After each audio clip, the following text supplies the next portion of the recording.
നമുക്ക് പറമ്പിലൂടെ ഒന്നുകൂടി നടക്കാം, അച്ഛൻ പറഞ്ഞു. തെങ്ങിലകളിൽ തങ്ങിനിൽക്കുന്ന മഞ്ഞുതുള്ളികൾ മീരയെ അത്ഭുതപ്പെടുത്തി. അവൾ ഓരോ നിമിഷവും തന്റെ വീഡിയോയ്ക്കായി ഒപ്പിയെടുത്തു.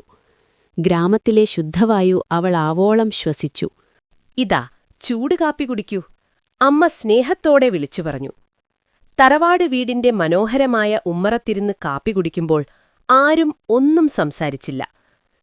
അമ്മ മീരയെ ചേർത്തു പിടിച്ചു.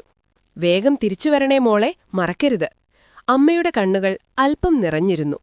മീര കാറിന്റെ കണ്ണാടിയിലൂടെ നോക്കി നിന്നു. വീണ്ടും വരുമെന്ന ഉറപ്പോടെ അവൾ നഗരത്തിലേക്ക് മടങ്ങി. എന്റെ മനസ്സും അവിടെയല്ലേ ഇപ്പോഴും. ആ പാടവും കാട്ടുമില്ലാതെ എനിക്കും ഉറക്കം വരുന്നില്ലമ്മേ, അവൾ സങ്കടത്തോടെ പറഞ്ഞു.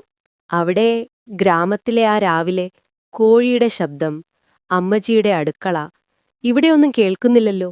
നമുക്ക് വീണ്ടും പോകാം അമ്മ, വീണ്ടും നമ്മുടെ ഗ്രാമത്തിലേക്ക് പോകാം.